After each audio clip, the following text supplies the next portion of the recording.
Okay, I apologize for the break in the video. We're going to continue with the example.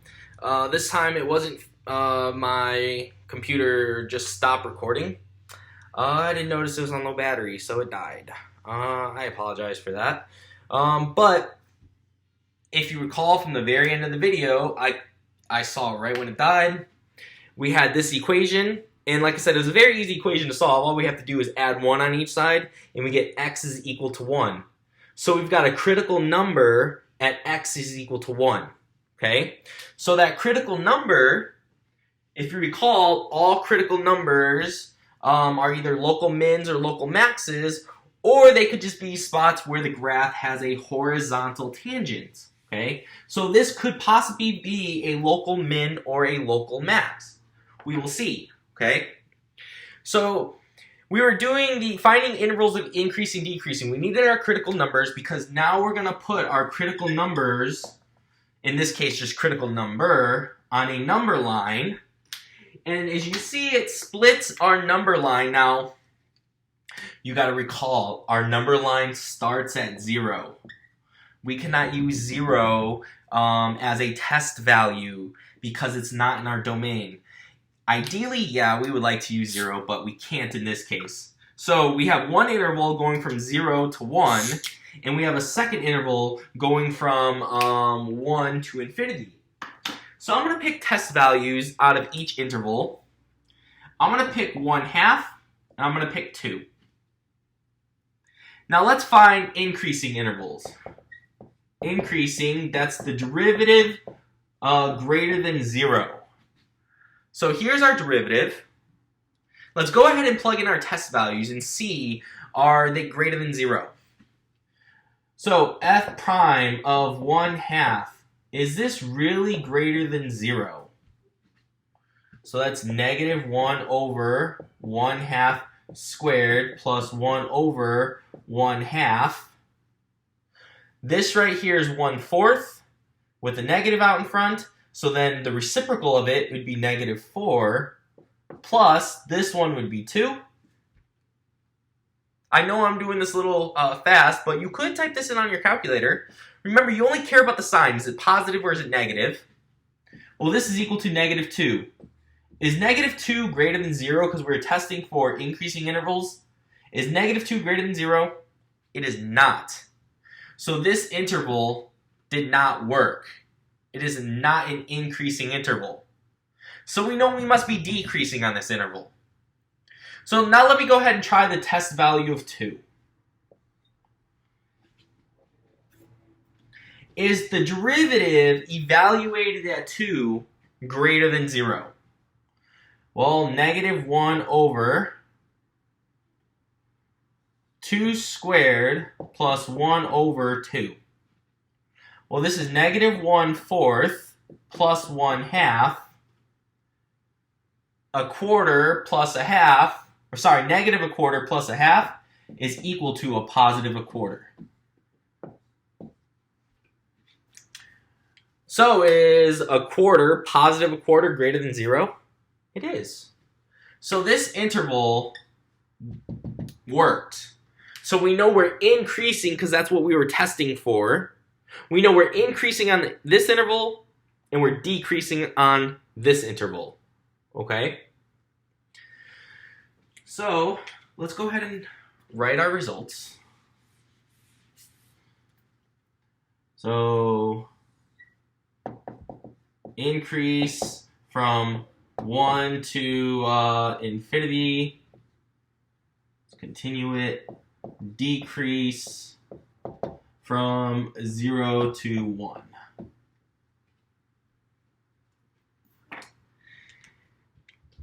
Now what we can do is the next step, which was determine if there are any local mins or local maxes. We could just use the first derivative test. Since we already had to find the increasing and decreasing intervals, the first derivative test would be perfect. Now, on this interval, we found that we were decreasing. It's right there, from 0 to 1. On this interval, we found that we were increasing from 1 to infinity.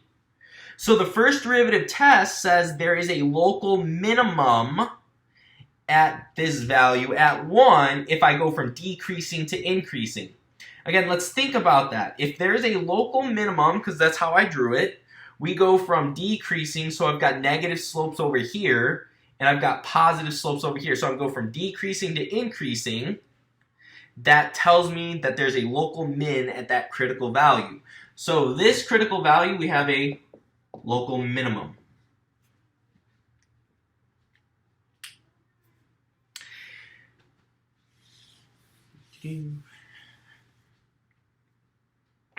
Now we're told to find the intervals of concavity and the points of inflection. Okay? So f prime of x, got to find the second derivative of this. Again, if you rewrite this as a with a negative exponent and then apply the power rule, you're going to get positive 2 over x cubed minus 1 over x squared.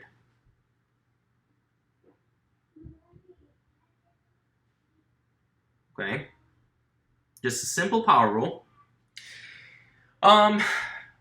Now let's go ahead and set this derivative, or second derivative. Remember, we need to find the inflection points.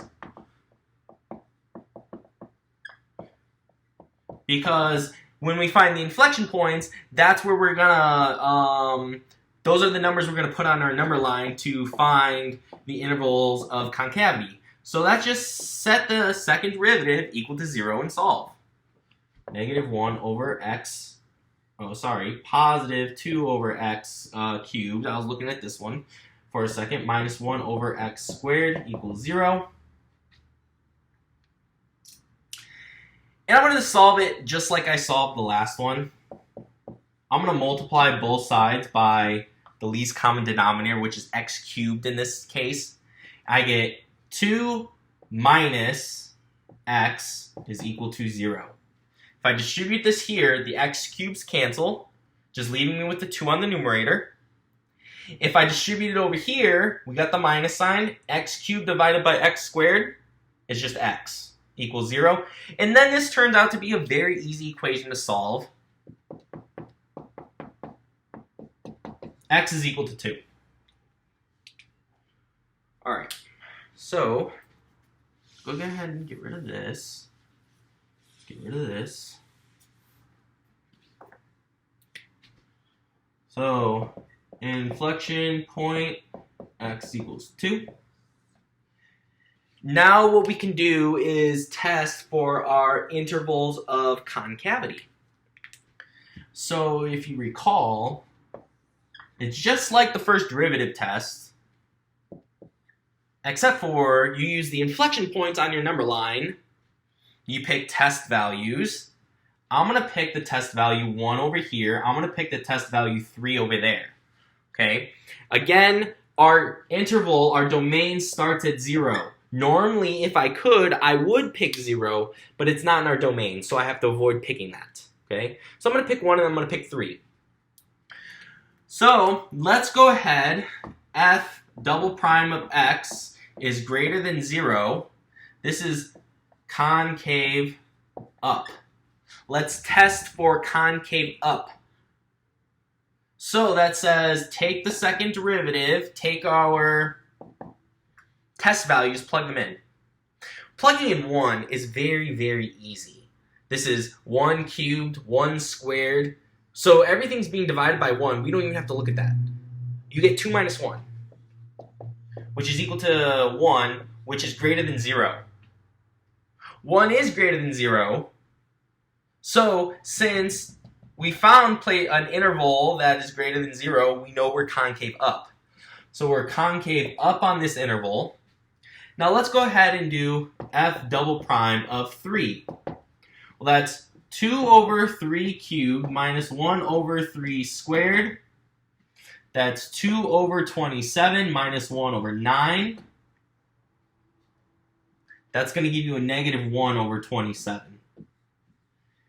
Is negative 1 over 27 greater than 0? It is not, okay? Since it is not greater than 0, we are not concave up on this interval. We must be concave down. Okay, so now we have all the information we need to go ahead and find the, to sketch the graph. So we don't need the first derivative anymore, or the second derivative. Let's see. We're concave up on the interval from 0 to 2. We're concave down on the interval 2 to infinity.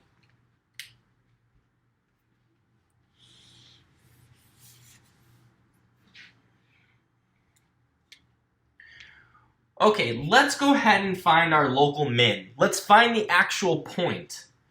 So let's see. Local min at x of, just take 1, plug it in. 1 over 1 is 1, plus ln of 1 is 0, so it's just 1. Local min of 1 at x is equal to 1. Okay, so we found that actual value. Let's also find the value of the inflection point. So inflection point of, plug in 2. 1/2 plus ln of 2. I'm just going to leave it like that. 1/2 plus ln of 2 at x is equal to 2. Okay, so now we can go ahead and draw this graph. So let's see, we don't need the inflection point anymore. We took care of those. Just trying to give myself a little bit more space to draw. So I'm going to draw my graph. And it's going to be from, I'm going to draw it like this. We don't have any negative numbers over here, so that's why I'm drawing it like this, not perfectly center. I'm going to put important numbers on here. First, just did it in a different color, x equals 0. That's our vertical asymptote right there. Let's see, we don't have any x or y intercepts, otherwise I would plot them. We have a local minimum at x equals 1. So let's say that's 1. And our local minimum has a value of 1. So let me go ahead and put a point there. And then at 2, we have our inflection points. Okay? So let me quickly go ahead and find where we switch from being concave up to concave down. Let's see, 1/2 plus ln of 2. This value right here is approximately 1.19. So here at 2, I'm going to go up just a little bit, like that. And whatever this y value is, like I said, it's 1.19, about.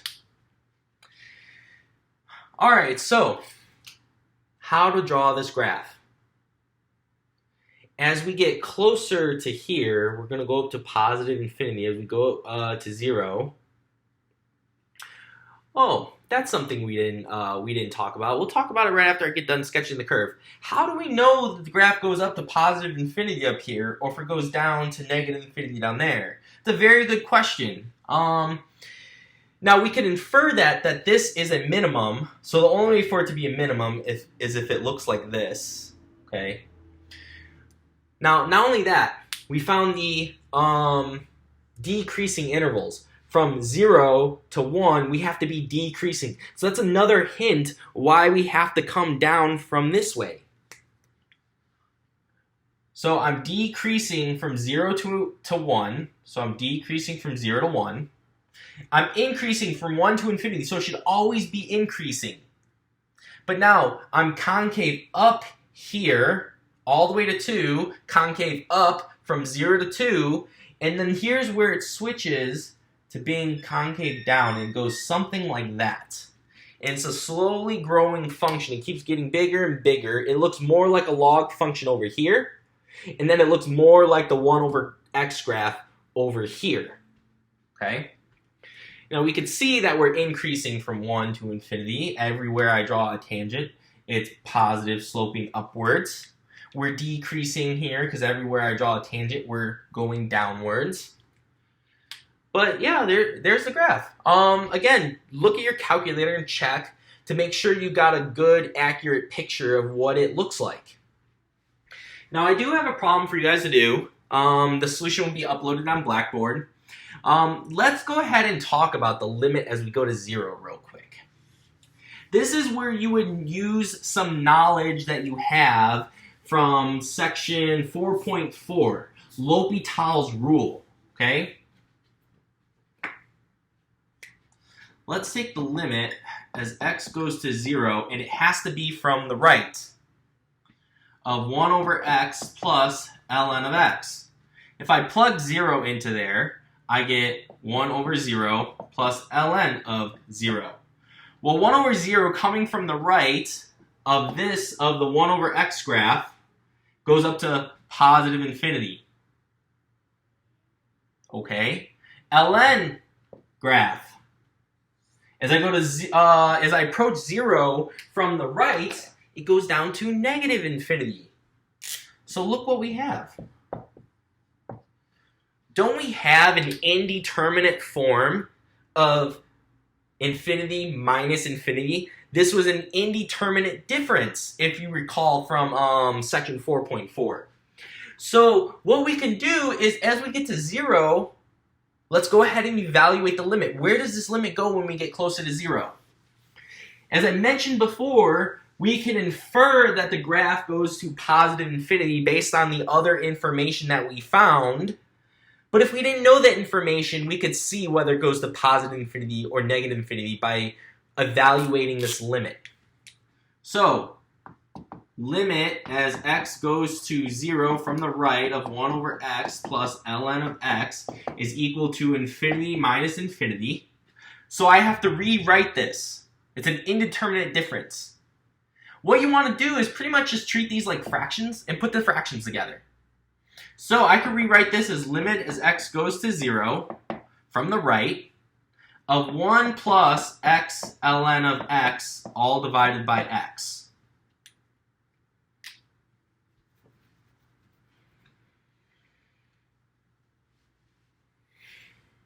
Alright, so now let's go ahead and evaluate the limit.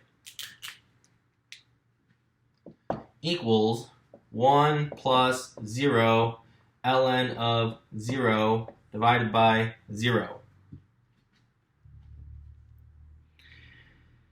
Well, 1 plus 0 times negative infinity divided by 0. We run into another indeterminate form right there. Okay? So, we have to rewrite this function as well. Let's go ahead and rewrite this function.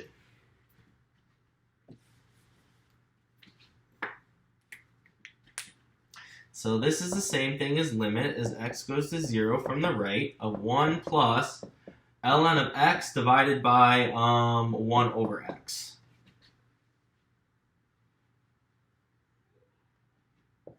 All divided by x. 1 plus ln of 0 over 1 over 0 divided by 0. 1 plus, this is infinity over infinity divided by 0. Okay, now what we're going to do is we're going to take care of this indeterminate form first. And once we take care of that indeterminate form, we'll be able to backtrack to find our original limit. So we're going to single that piece out for a second. And we're going to write a separate limit. Limit as x goes to 0 from the right of ln x divided by 1 over x. We already know this equals infinity over infinity. So we got to take the limit as x goes to 0 from the right. Remember how to find or how to use L'Hopital's rule. I am not going to do the quotient rule here. what I'm going to do is I'm going to take the derivative of the top, which is 1 over x. I'm going to take the derivative of the bottom, which is negative 1 over x squared. Now I'm going to simplify. Let's see, I'm running out of room. So let's see, this is our original limit. This is the limit that we want. Let me write it down here. Limit as x goes to 0 from the right. If I simplify that by multiplying both sides, or numerator and denominator, by the reciprocal of the denominator, those cancel. I'm left here with just negative x. If I plug 0 into here, you get 0. So now, backtracking. Now that we know this limit, jump over here. We needed this limit. Why did we need this limit? Because we got an indeterminate form right here, which was this limit right here. However, we already evaluated this limit to be 0.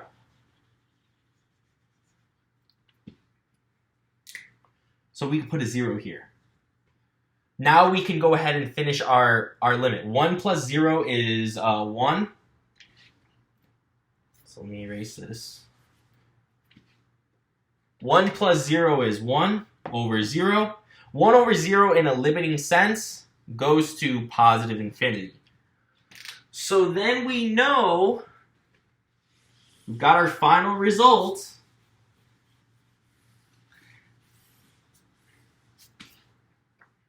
That this limit right here, although it came out to be an indeterminate form, upon applying L'Hopital's rule, it turned out to be positive infinity. So when we drew the graph, as you saw, as we got closer to 0, the graph looks something like this. As we got closer to 0, you saw it went up to positive infinity. And this shows you, taking the limit and then using L'Hopital's rule shows us that we go up to positive infinity. But like I said, we could have inferred that we got a decreasing interval from 0 to 1. So the only way this is decreasing is if this goes up to positive infinity. Okay? So multiple ways you can think about these graphs and get the answers of how to draw these graphs. You just got to take all the pieces that we learned from previous sections and put them all together.